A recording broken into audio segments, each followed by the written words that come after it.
Bismillahirrahmanirrahim. Assalamu alaikum wa rahmatullah. Welcome to the Young Smirks podcast. We're here today with a very special guest, Dr. Bilal Philips. Assalamu alaikum, Sheikh. Alaikum salam wa rahmatullahi wa barakatuh. Sheikh, it's a pleasure to see you again. Alhamdulillah. It's been a while. My pleasure to be back in touch with you. Sheikh, I wanted to basically speak about some of your books, your publications. Number one, it is something I've benefited from a lot, and I'm sure a lot of English speakers have benefited greatly from your work. And number two, the books are still very relevant. We're still short on books in the English language, believe it or not. We have many books speaking about different topics, but we don't actually have many books speaking about the fundamental topics, really, in English, because not many people are qualified to write on certain topics. And, I wanted to basically speak about some of your work. I've only got a few of your books here with me today. The first one being Tawheed. This is basically speaking about the fundamental beliefs in Islam. Evolution of Fiqh, which is basically explaining, how the different schools of thought came around. Usool al Tafseer, Usool al Hadeeth. These are some of the books that basically give, a new Muslim or any Muslim basically a good basic grounding in the religion. And I just wanted to speak a little bit about each one, and so that people who are watching can be encouraged to get a copy and read and learn more about the basics, and especially for new Muslims. I get a lot of messages from new Muslims asking what books do you recommend, and I always recommend your books, alhamdulillah. So I thought, while I have the opportunity, maybe we'll speak a bit about each one of these, and it just gives people an introduction into your work and where they can benefit, inshallah. So first of all, Sheikh, we'll speak about Tawheed. So could you tell us a little bit about this book and why it's important, especially as a new Muslim, somebody who's new to the religion? What is the topic of Tawheed? What is Tawheed, and why is it so important in Islam? Well, the topic of Tawheed, as you mentioned, represents the foundation of Islam, the foundation of all revelations which were revealed by Allah subhanahu wa ta'ala to humankind. The core belief is that Allah is one and that He alone deserves to be worshipped. La ilaha illallah. There is no God worthy of worship besides Allah. That's the essence of the message. The book, I call it The Fundamentals of Tawheed, and wrote on it back in the 80s, actually the beginning, 1980. I wrote it as a manuscript, tried to publish it at the time, but was not able because the few people I knew who were in publishing English works, they felt it was,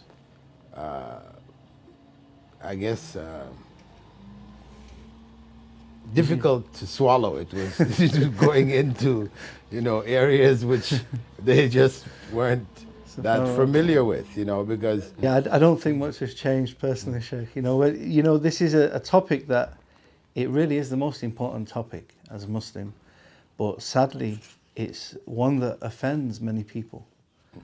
Because, as you point out in the book, many traditions from other religions, other cultures, have crept into the practices of many Muslims around the world. And one thing of what I like about your book, the first thing, is that it's authored in English. And I think that's really important because a lot of the literature in the English language is translated, often very poorly, from Arabic. But it doesn't read the same.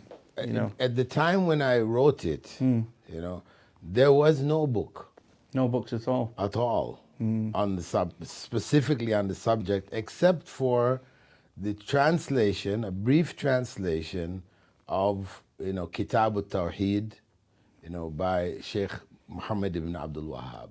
Yes. That was all that had been published at that time.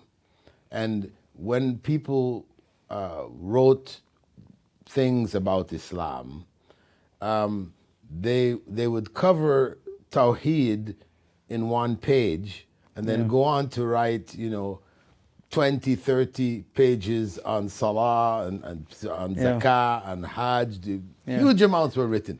But Tawheed could just take one page, So that was an obvious discrepancy, that needed to be corrected. Yes. And that's why when I wrote and went in to areas that people normally didn't talk about in those days, the jinn.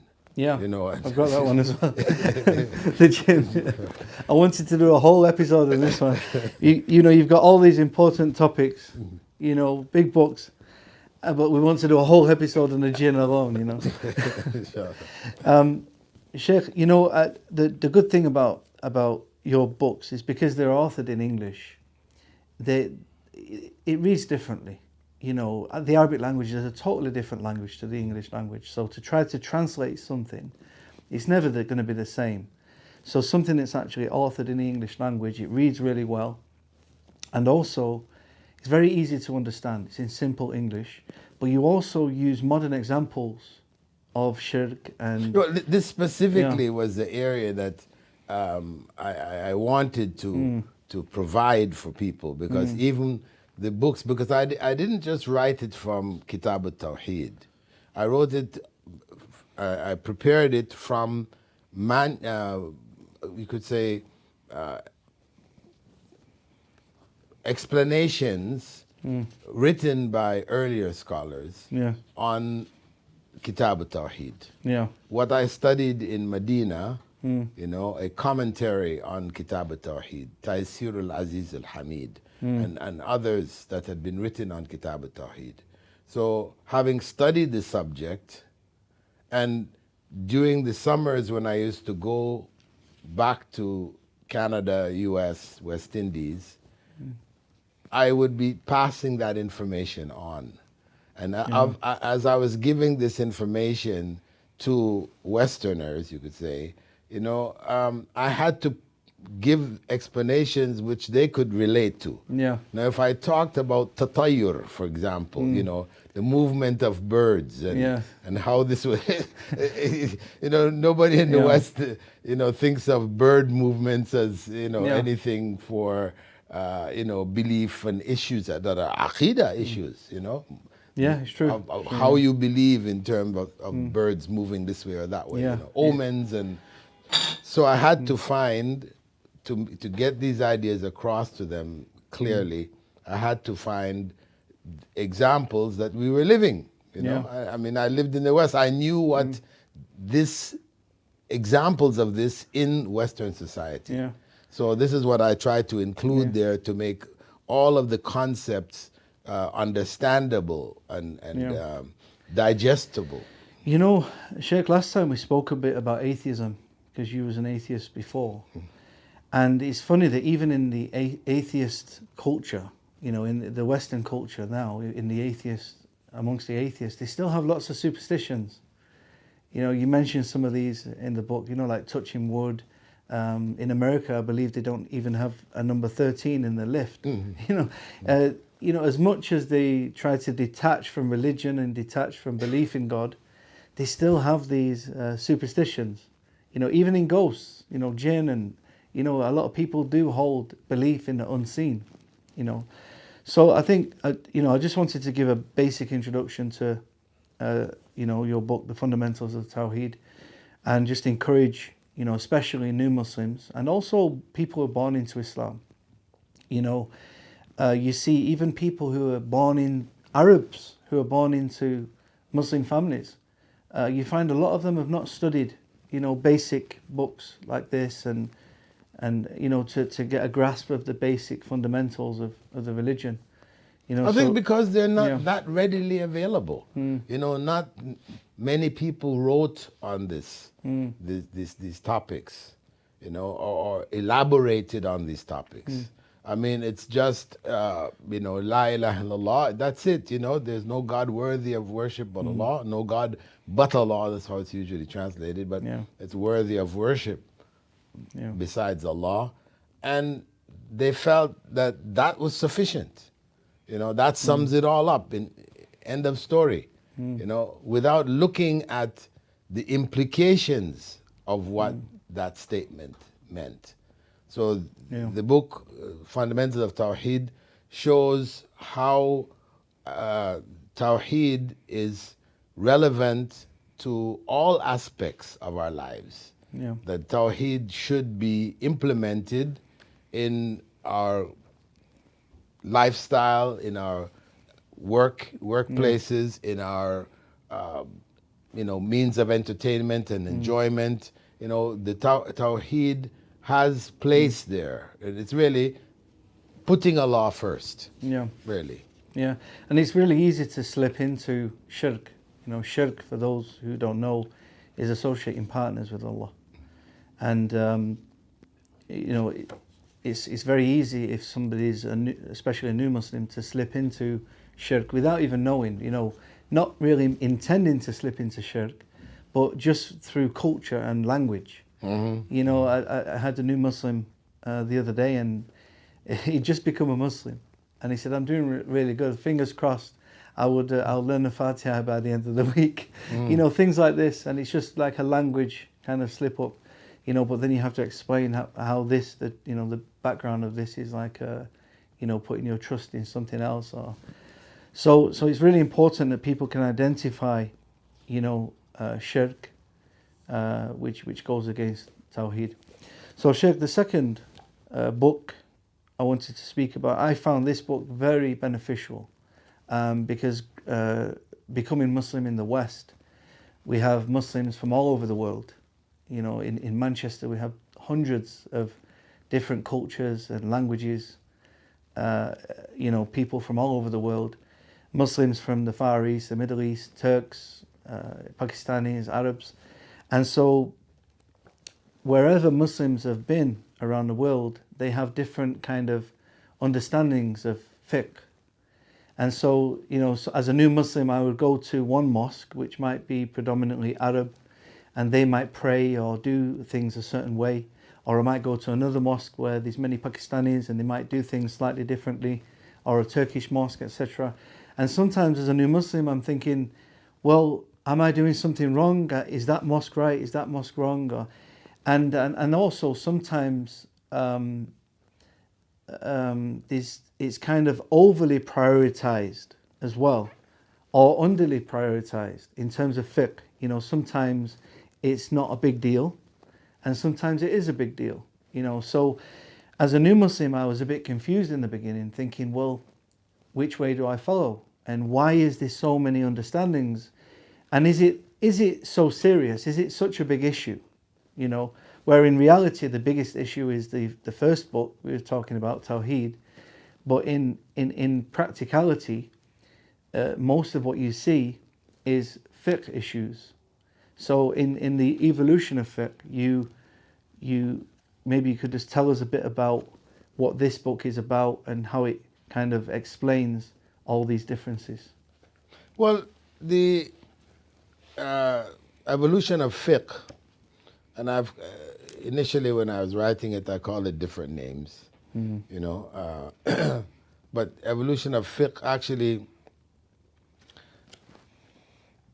the issues that you spoke about with the differences amongst the different cultures, you know, people from Africa commonly being from the Maliki madhab or the Maliki school of thought. Egyptians are Shafi'is, they're from the Shafi'i school. Pakistanis are from the Hanafi school. You know, Saudis are from the Hanbali school. You know, and I had been told also that, you know, these schools were all correct. When I first came into Islam in Toronto, that these schools are all correct. All four are all correct. And whichever one you follow, you're on the right path. But you must follow one. You know, if you don't follow one, then your school becomes the school of shaitan. Wow. Your imam is now Satan. Wow. Yeah. I read a specific book which was written in Turkey, you know, Hussein Ishik. He wrote this book and he lays it out very clear there. You know, if you don't follow one of the madhabs, you know, your imam is Satan. Wow. You know, so I understood from my early acceptance of Islam, trying to gather knowledge of Islam, that there was a problem here, because if you were a Hanafi and you accidentally touched a woman, your wudu was still valid. But if you were a Shafi'i and you accidentally touched a woman, your wudu was finished. So now if I'm to believe that both are correct, it means it is possible for you to have wudu and not have wudu at the same time. You know? So Yeah. this nobody could explain to me how that is possible. Well, But they say you just have to accept it. Sheikh, but that was in the 80s. These days, you can be two things at the same time these days. Well, yeah, sure. You could be many things. You know, yeah. But in those days, especially, that was a gap, a clear gap in front of me, which that's within the first year that I accepted Islam, I came across this. I realized that though people who were around me there in Toronto, you know, were people from different parts of the Muslim world, and good brothers, sisters, etc. But this was a mystery. And for me to accept it, it would be like accepting how God could be three in one. He's one, but he's three. You know, at the same time. So that I felt there's something wrong, because we're not, you know, Christianity was something which evolved and had its own issues and created, you know, Greek philosophy and all kinds of stuff. Whereas Islam was supposed to be the truth, the one truth, and nothing but the truth.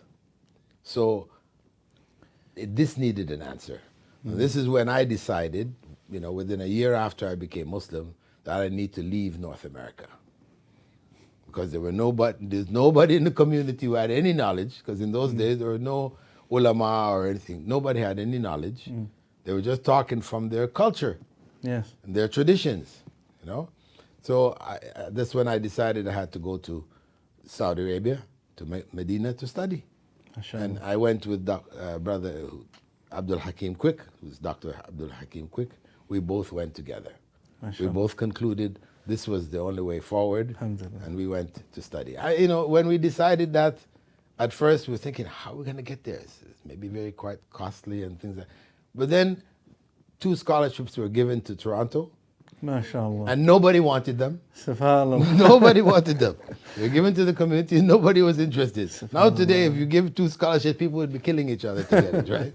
But in those days, nobody wanted it. Subhanallah. And even the brothers there who were sincere brothers, you know, Ikhwan and from Jamaati Islami, the main 2 groups, you know, they were advising us, no, don't go. Don't go. Saudi Arabia, you study these books, which are old books with yellow pages, dust all over it.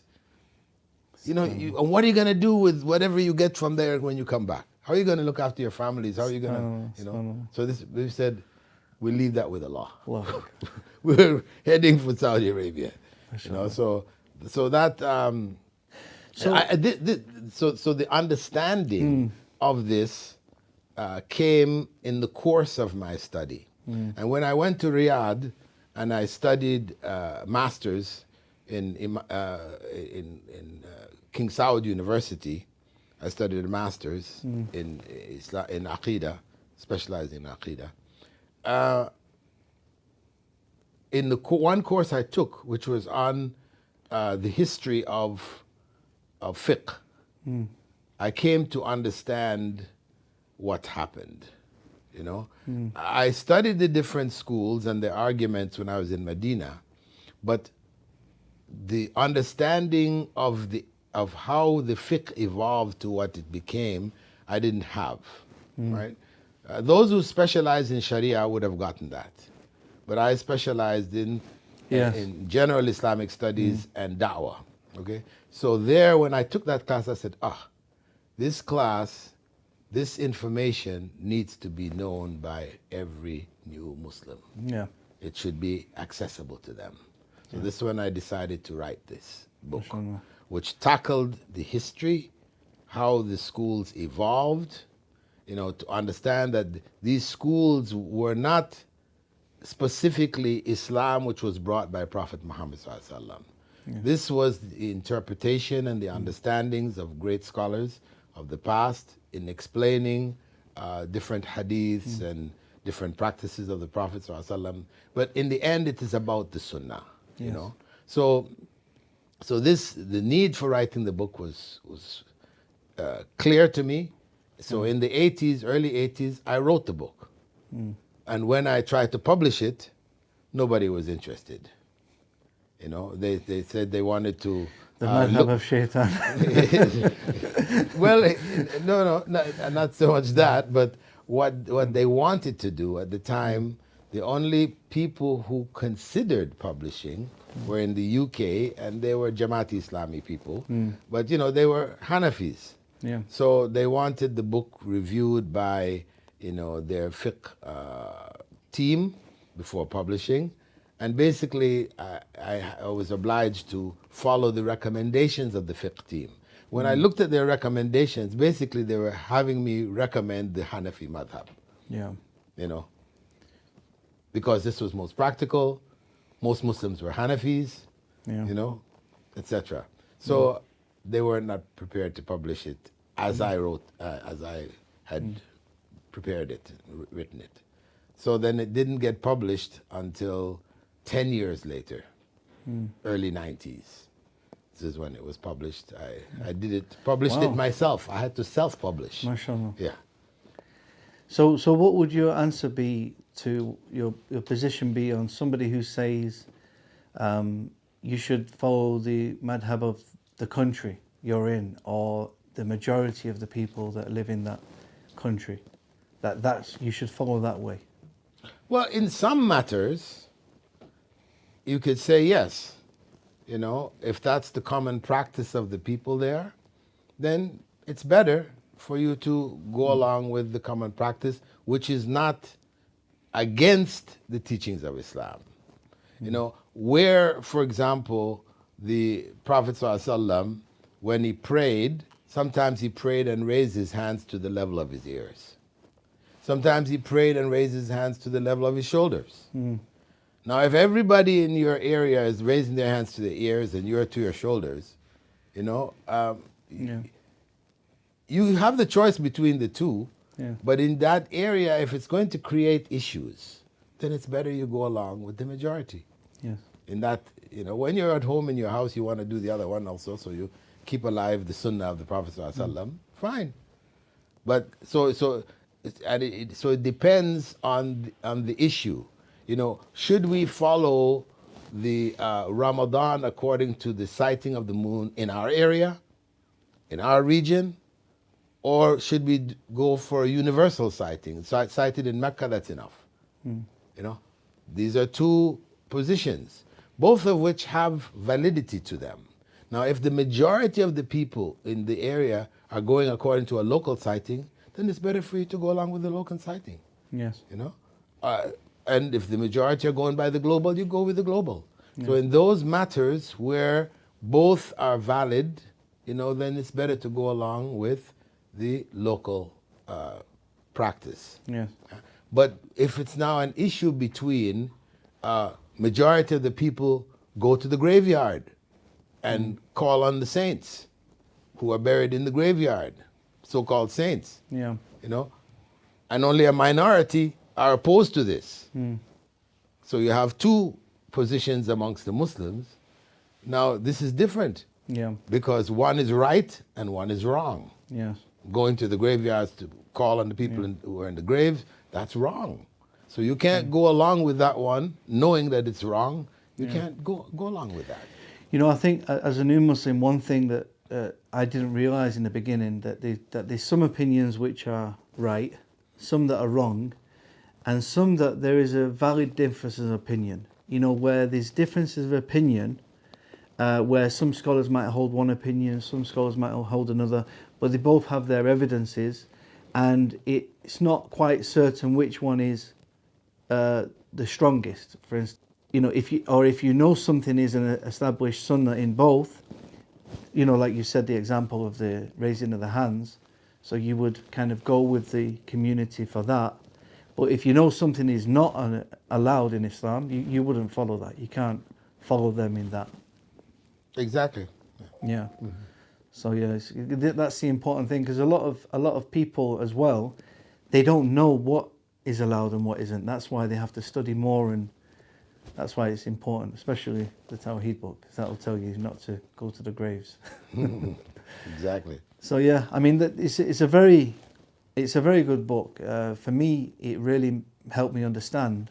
Well, you know, when I did the book, you know, before publishing it, or before, you know, creating a manuscript that I wanted to publish, I'd given it to a Pakistani brother to go over to check it, you know, for language issues and things like that, because he worked with a local newspaper, English medium newspaper in Saudi Arabia. He was in Taif, and he gladly took it and read it, went over it, and, you know, gave me some pointers and things like that for it. And when he gave it back to me, he had tears in his eyes. You know? So I said, was it that bad? You know, it was that bad, it's causing you to cry? You know, but he said, no. He laughed, of course, it was a joke. But he said, you know, this is something, this issue of the differences of the schools of thought is something I had questioned in my mind throughout my life. He was already, at that time, he was in his 70s. Right? You know, I said, I could never find an answer. You know, I just carried that with me throughout my life. He said, for the first time in my life, I finally understood what the difference is. Where did they come from? You know, how to deal with them, how to, you know. So it caused him to cry. I said, MashaAllah. I mean, that was enough for me to say, this, you know, this is a validation of the importance of that work. You know, I think you also get a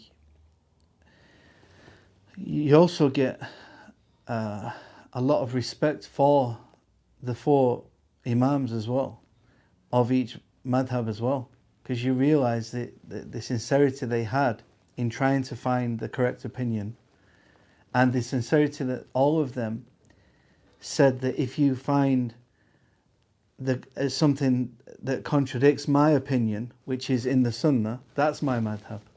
You know, all of them, you know, basically admitted that they can be wrong in something.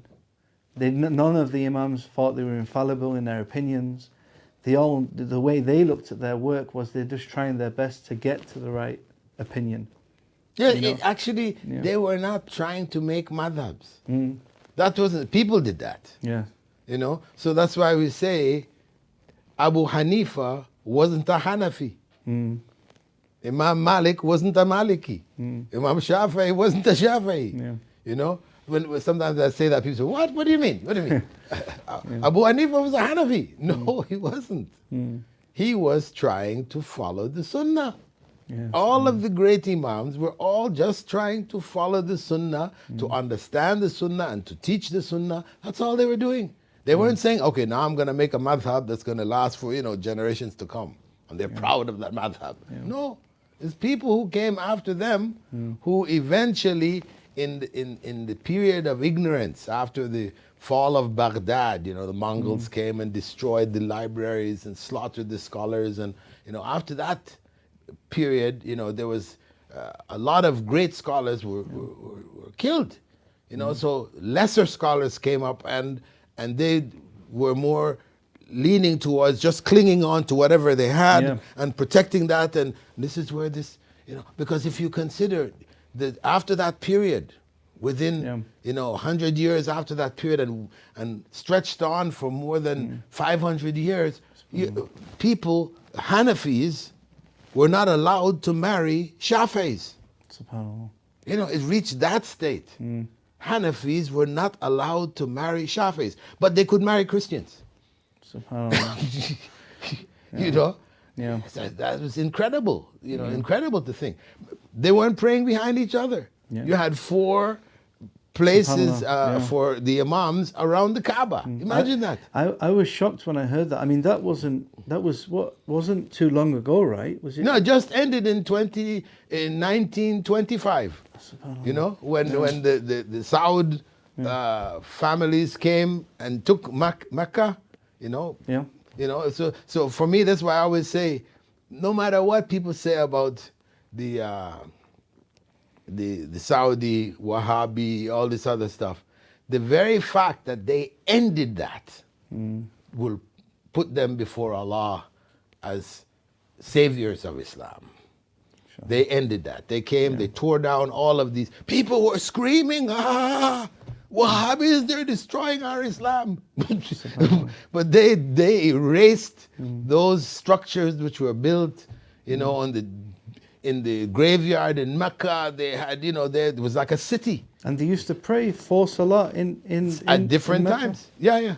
Now, One after the alhamdulillah, other. Yeah. Now, alhamdulillah, all the The- Muslims are praying together. Beautiful. Yeah. Sheikh, there's another book you wrote is Usool al Tafseer. Now, this is exegesis or exegesis of Quran. How the principles of understanding the Quran. Because one thing is we have the Quran. As Muslims, we know the Quran is preserved. We have the Quran. But, we can't just basically pick it up and expect to fully understand it. Of course, there's some verses that everyone can understand directly, but there's other verses that need more knowledge and expertise to derive the true understanding. So, could you tell us a little bit about this book and why you wrote this as well, and some of the important points on Usool al Tafseer? Well, just let me say that writing of Usool al Tafseer was intending to produce something in English that people could find a way of understanding issues in the Quran which wasn't available. Some of the other books that I've written, authors have written on that. But in English, on Usool al Tafseer, there was nothing. So I tried actually in all of my writings to write in areas that people didn't have access to knowledge in English. I mean, I didn't write on Sirah, because some people would ask, well, why you never wrote on Sirah? You wrote on everything else, but nothing else. Because there were so many books on Sirah, I didn't need to come and just add another one to the list. So each of the books that I wrote, when I wrote them, there were no other books on this. It was to convey the knowledge which I had learned in Medina, in Arabic, to the English-speaking community of the world. Sheikh, there's one book I did ask you for, which is not really written about, Usool al Fiqh. You've not released a book on Usool al Fiqh. Yeah, that's true. But you said you started it. No, I wrote something. Wrote. I commissioned the translation of a book which was used in the high school in Medina. The Medina High School connected to the university. There was a book which was prepared by Sheikh Abdul Muhsin al-Abbad, right, on Usool al Fiqh. So that book I commissioned its translation, then I revised it and added footnotes to it, etc. So that book was, I did use that book in courses which I taught, for Usool al Fiqh in universities in the UAE.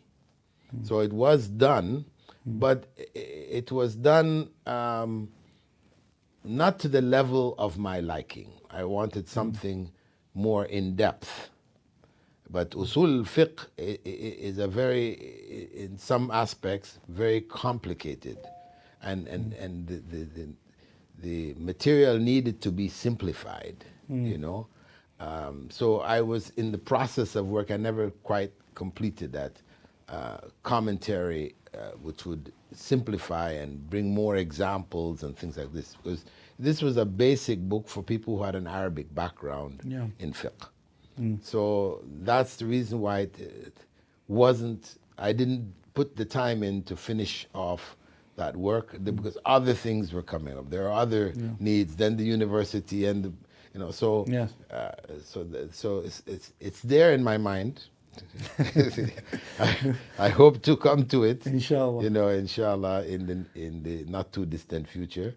Other people are asking me, why don't you publish it? Why don't you, but Alhamdulillah, there have been some publications on Usul al-Fiqh in Malaysia by some scholars in Malaysia. They've done that. So it's not an area which is wanting in books now, as the other areas that I wrote on at that time.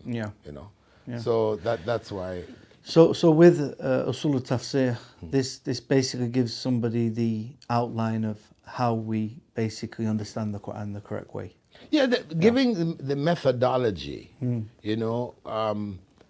to understand the Quran, basically working on the principle that at first the Quran should be understood in the context of the Quran.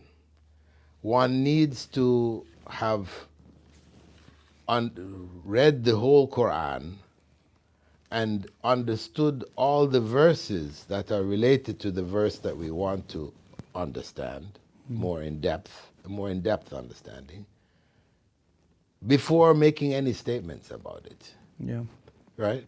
So we have to understand the Quran in its context. The verse of the Quran that you're looking at, you need to understand the verse which came before, verse which came after.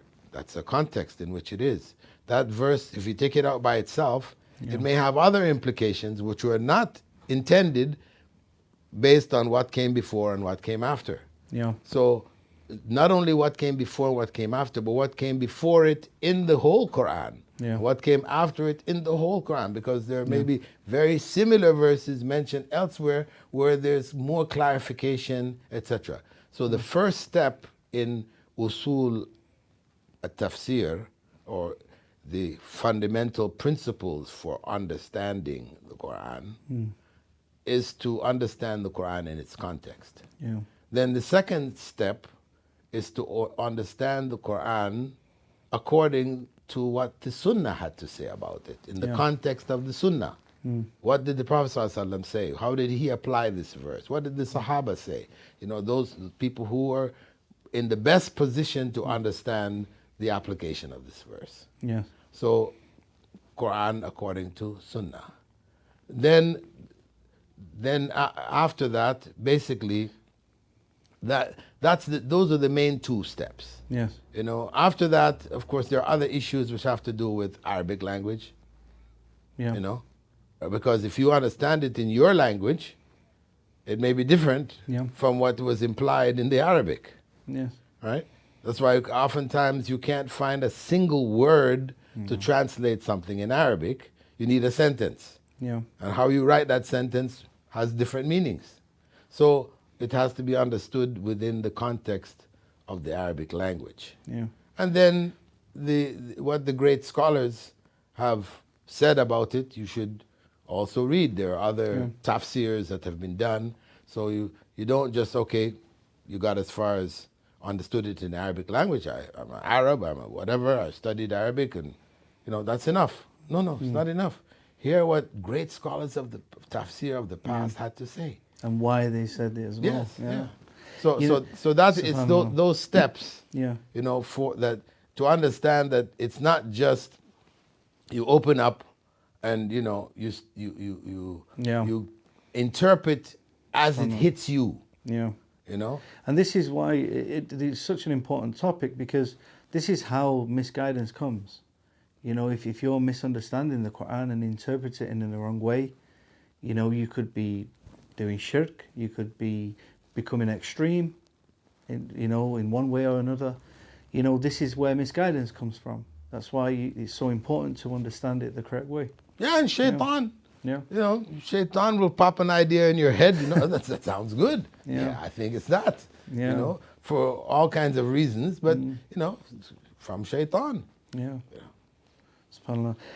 And the last book I wanted to speak about today, Sheikh, realistically, I would have liked to have done one episode on each book, but I know you're really short on time, and you're literally about to fly out soon. So, that's why I'm rushing. But I really would have loved to have done a whole series on, one book, and maybe inshallah we get time to do it.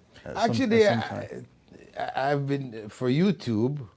I have done a series. At least I've done about 25 of my books already. MashaAllah. Just taking each book and giving 2 minutes. But this is just very short, much different from what we're going into, much more elaborate discussion. Yeah. But doing that for each of the books, why I wrote each of the books, looking at it. Yeah. I saw a few of them clips, mashallah. I was happy, mashallah. Alhamdulillah. And but I really would have loved to just do an interview on each one.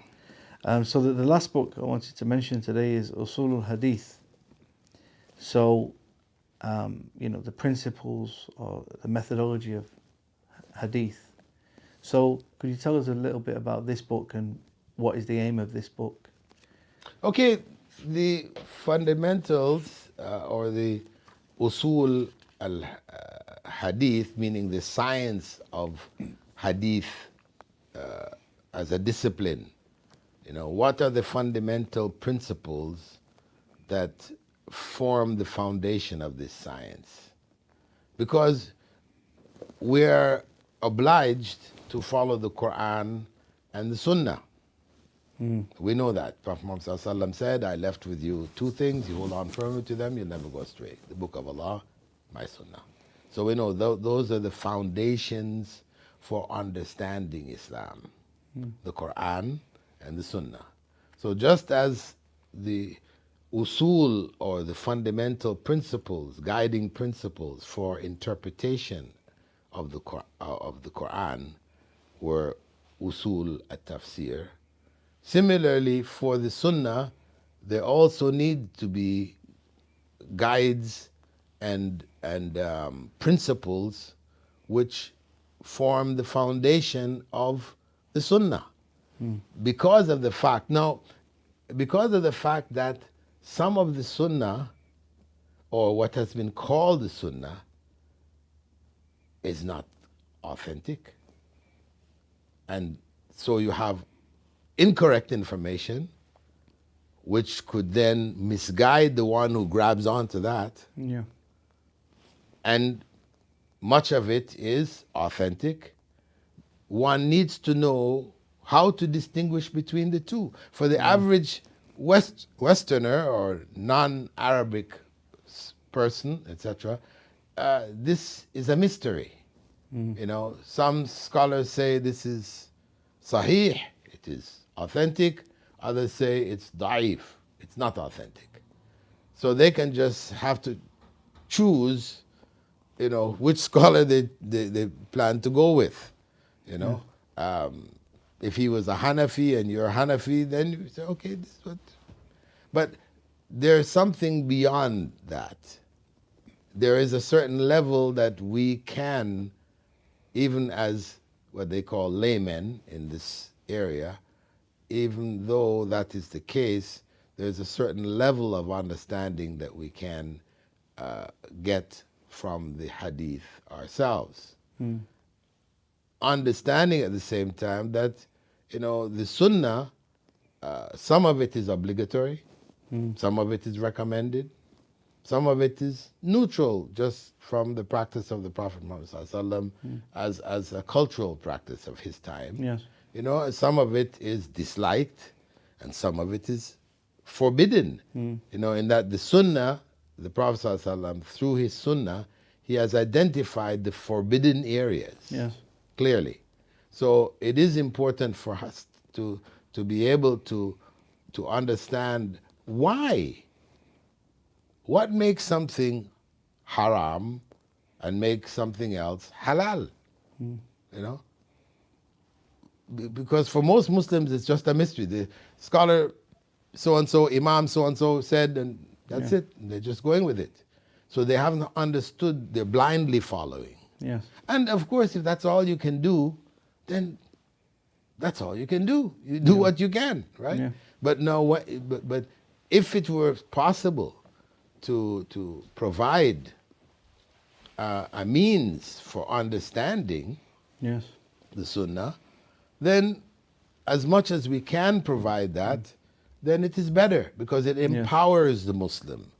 Whether young people or older people, it empowers them to be able to make decisions for themselves. Yeah. Right? To make decisions for themselves. So this is an important aspect of Islam. Sheikh, one thing that I like about this book, when I first came to Islam, because I was from a Christian background, and because I'd fell out with the Bible, because of it's written by people, after Isa alayhi salam, I when I first came to Islam, I kind of applied that same logic to the Hadith, because I'm thinking, well, yeah, the Quran's from Allah, but the Hadith is something that's kind of recorded by the companions of the Prophet, peace be upon him. That was kind of my logic. And this book really kind of outlines how also the Hadith have been preserved. And I think that's really important, because a lot of people can fall into this kind of doubting Hadith. When they first come to Islam, it's like, well, the Quran's enough.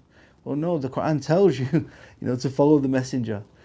So, and when you understand that there's different levels of authenticity, and that you can actually distinguish which are the correct practices and which are not, it's very empowering, mashallah. And these books, although some people might think they're a bit advanced for new Muslims, I think generally that they're at a very good level of, most new Muslims can handle, these books. And I think it really boosts your iman, it boosts your confidence, your level of yaqeen and iman, and it's very, very beneficial. So what other kind of issues would you say kind of arise that this is a solution for? Is there any other kind of modern issues you've seen where, like I mentioned, one of them, people kind of doubting Hadith? What other kind of issues have you seen which this book might help someone to understand? Well, as you mentioned, fundamentally, it would give confidence to one who had doubts about Hadith. Actually, Usool al Hadeeth doesn't really focus in Arabic. It doesn't really focus on the process by which the Hadith were preserved. It teaches methodologies that were used by the scholars of the past and so on. But this is a result, this analysis of the methodology is more a result of modern scholarship. People like Dr. Azami, he did this area. The others have written on this in more recent times. Really in response to Orientalists' attempts to discredit hadith. So for us now in our times, this type of information about its compilation and all the things related to it, you know, is important for Muslims of our times, where Orientalists have made statements discrediting hadiths, you know, which or seem to discredit the hadith, and the average Muslim doesn't know anything about this. Yeah. You know, they're able to say, well, such and such a scholar said this. Yeah. You know, so obviously, see, he said you can't trust hadith. You know, but that's not the context in which he said that, right? You know, but they're using it out of context and things like this. You know, are incorrect statements made, and they've built a whole body of anti-hadith literature, which one is confronted with when you go into this field. You see what they've written. What Muslims have written on that is relatively small, but even in its smallness, all the information is there to tackle it. But if it's not in English or in other languages, then very difficult for the average person to get it. So this was also making this information known. You know, that when the scholars said haddathana, you know, it didn't necessarily just mean so and so said to me. You know, it meant so and so said to me from what he had written with him. That's not included in the statement. You know, so understanding how these terminologies were used and what they actually meant, and you know, this is important for our times. You know, and the latest kind of doubts that the modern Orientalists are bringing, or I wouldn't call them Orientalists, most of them are Christians actually, is they're challenging the qira'at. So they're trying to bring doubts regarding the different qira'at, you know, the different recitations of the Quran. This is the new one, you know, because, you know, the qira'at is something that's kind of become, the various different recitations of the Quran is kind of new to the English-speaking Muslims. You know, it's only the past few years now with YouTube you're getting famous reciters like, you know, Sheikh Okasha and Brother Jamal from London and other famous ones, Abdul Rashid al-Sufi, and, you know, all these famous reciters now, where people are listening to different recitations of the Quran. We were not necessarily familiar with them as much. You know, it's more of a new thing for the Western Muslims. So now the Christians are picking on this now. This is the latest one. So now the scholars and some of the du'ats are trying to scramble to, you know, answer this and you know, deal with these doubts. So maybe you can think about that one next. Yeah, I mean, no, definitely. There's always something needs to be written on the qira'at. You know, as a reference work for clarifying these doubts which are being written. Somebody needs to write it. You know, so the people who specialized in the area of qira'at, the different recitation of the Quran, need to write something definitive. Yes, there needs to be something definitive. Like you say, I mean, even with the qira'ats, I'm guessing there'll be some areas where you can't deny certain recitations. There'll be some where scholars have different opinion, and there's some which, again, might not be authentic. You know, depending on what scholars say about that, and it's a very technical subject, and hopefully some of the scholars can write on that in the English language as well. It'll be beneficial. Yeah, definitely. In Arabic, I mean, there are writings in Arabic, but writings which were dealing with methodologies as opposed to writings responding to attack. Yeah. So the writings responding to attack, you're going to go into areas which those which are talking about methodology are not going to go into. Yeah. You know, it's just taken for granted. That's what it is. And, you know, Yeah. But this is among the need, you could say, the areas of need of our time. Yeah, I think with the Arabic language as well, it's less of a surprise because the Arabs are used to the different recitations, whereas the Western Muslims, they're not as familiar with the different recitations. You know, like I met many people who just recently become familiar with Sheikh al-Kasha and all the different recitations, and so many Muslims were hearing this for the first time. What, these different qira'ats, different words, different things in the Quran? It's something they couldn't believe. You know, so it was more of a surprise. You know, like when the Orientalist brings a hadith that's not as well known, and it sounds strange, and and it can give someone a bit of doubt when they hear it for the first time. So it's kind of like this type of tricks that they're using. So yeah, maybe some of your students maybe can take that on board, inshallah. Yeah, it definitely needs to be. Yeah. Jazakallah khair, Sheikh.